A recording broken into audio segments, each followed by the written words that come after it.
கரூர் நாடாளுமன்ற தொகுதியின் வாக்கு எண்ணிக்கை மையத்தை பார்வையிட்டேன். மிக சிறப்பான ஏற்பாடுகள் செய்யப்பட்டிருக்கிறது. கரூர் நாடாளுமன்ற தொகுதியை பொறுத்த வரைக்கும் இது வரைக்கும் எந்த கிளிச்சஸும் வாக்கு எண்ணிக்கை மையத்தில் கிடையாது. இதே போல் அடுத்த ஒரு மாதம் முழுவதும் சிறப்பாக வாக்கு எண்ணிக்கை மையம் பாதுகாக்கப்படுகின்றது. கேமராலாம் கரெக்டாக ஒர்க் ஆகுது. ஒரு முறையான சிஐஎஸ்எஃப்ல பாதுகாப்பு ஏற்பாடுகள் செய்யப்பட்டிருக்கு.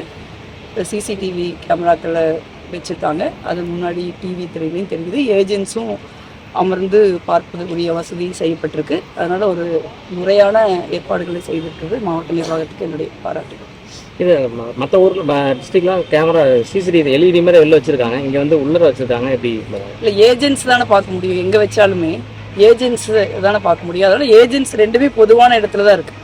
மெயின் கண்ட்ரோல் ரூமில் இருக்கிற சிசிடிவி டிவிக்கள் தெரிகிறதும் ஏஜென்ட்ஸ் உட்காந்துருக்கிறதும் ஒரு அங்கேயும் திரும்பி பார்த்துக்க முடியும், இங்கேயும் பார்த்துக்க முடியும். ஒரு முறையான பாதுகாப்பு ஏற்பாடுகள் செய்யப்பட்டிருக்கு. ஒன்றும் பிரச்சனை இல்லைன்னு நினைக்கிறேன். சோஃபார் மற்ற மாநிலங்களில் தேர்தல் வேலை மிக தீவிரமாக நடந்துகிட்டு இருக்கு. முதல் கட்ட இரண்டாம் கட்ட தேர்தல்களை பொறுத்த வரைக்கும் காங்கிரஸ் கட்சி இந்தியா கூட்டணிக்கு ஒரு பேரெழுச்சி இருக்கிறத பார்க்க முடியுது. ஏறக்குறைய 70% சீட்டுகளுக்கு மேலே இந்த முதல் கட்ட மற்றும் இரண்டாம் கட்ட வாக்குப்பதிவில் இந்தியா கூட்டணி வெல்லக்கூடிய சூழல் இருக்கு. இதே லெவலில் தான் மற்ற பேசும் போகும் அப்படின்னா இந்தியா கூட்டணி 400 தொகுதிகளுக்கு மேல் வென்று ஆட்சி அமைக்கும். தலைவர் ராகுல் காந்தி அவர்கள் பிரதமராக ரொம்ப தெளிவாக இருக்கு. மற்ற நீங்க கர்நாடகா எம்பி வந்து பிஜேபி போயிட்டு இருக்காது. இல்ல, பிரஜ்வால் ரேவண்ணாவுடைய பெண்களுக்கு எதிராக ஒரு பாரதிய ஜனதா கூட்டணி கட்சியினுடைய எம்பி ஒரு கிட்டத்தட்ட 2700 வீடியோக்கு மேல இருக்குதுன்னு சொல்றாங்க. கிட்டத்தட்ட ஒரு 100கணக்கான பெண்களை அவர் வந்து பாலியல் வன்முறை செய்திருக்கிற ஒரு அதிர்ச்சிகரமான ஒரு சம்பவம் இருக்கு. அப்படிப்பட்ட ஒரு வேட்பாளர் வந்து இந்த மாதிரியான விஷயங்கள் வந்து முன்னையே வந்து பாரதிய ஜனதா கட்சியினுடைய மாவட்ட தலைவரால் பாரதிய ஜனதா கட்சியின் தலைமைக்கு எழுதப்பட்டிருக்கு. பட் அது எல்லாத்தையும் தாண்டி அவ்வளவு ஒரு பெண்களிடம் கொடூரமாக நடந்து கொள்கிற ஒருத்தருக்கு வந்து பாரதிய ஜனதா கட்சி சீட்டு கொடுத்தது மட்டும் இல்லாமல் பிரதமர் போய் அவருக்கு வந்து வாக்கு கேட்டிருக்காரு.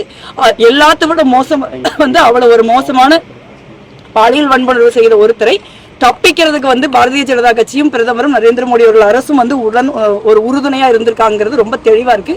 இன்னைக்கு வரைக்கும் நாடே வந்து ஒரு நடுநடுங்கி கிடக்கிற ஒரு சூழல்ல, நாடே அதிர்ச்சியில் உறைந்து போயிருக்கிற ஒரு சூழல்ல இன்னைக்கு வரைக்கும் பிரதமர் வந்து ஒரு வார்த்தை கூட அதை கண்டிச்சு பேசாம இருக்காரு. அப்ப வந்து மிக நிச்சயமாக வந்து ஒரு பாலியல் வன்முறை செய்வர்கள் பெண்களிடம் கொடூரமாக நடந்து கொள்வர்களை வந்து பிரதமர் பாதுகாக்கிறாருங்கிறது வந்து உறுதியாகுது. இது முதல் முறை கிடையாது.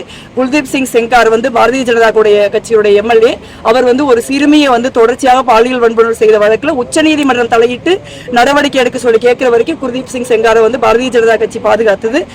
அதேபோல பிரிஜ்பூஷன் சிங், இந்தியாவில் வந்து மல்யுத்த வீராங்கனைகள் வந்து பிரிஜ்பூஷன் சிங்கிற ஒரு பாரதிய ஜனதா கட்சியின் எம்பி தங்களோட வந்து மிக மோசமாக பாலியல் ரீதியாக பாலியல் வன்கொடுமை செய்கிறவரா இருக்காருங்கிறது ஒரு டெல்லியில போராட்டம் நடத்தினாங்க. அப்பவும் வந்து பாரதிய ஜனதா கட்சி அந்த பிரிஜ்பூஷன் சிங்கை தான் ஆதரிச்சாங்க. பாதிக்கப்பட்ட பெண்களை அவர்கள் ஆதரிக்கவில்லை. இப்பொழுதும் அவர்கள் வந்து வெட்கமில்லாமல் கொடூர மனதோடு பிரஜ்வால் ரேவண்ணாவை தான் அவங்க ஆதரிக்கிறாங்க. பாதிக்கப்பட்ட பெண்களை பத்தி அவங்களுக்கு கவலை இல்லைங்கிற ஒரு சூழல் இருக்கு. இந்த மாதிரி நிலைமை வந்து மாறணும், விரைவில் மாறும். அதுக்கு தான் வந்து இந்தியா கூட்டணியின் ஆட்சி.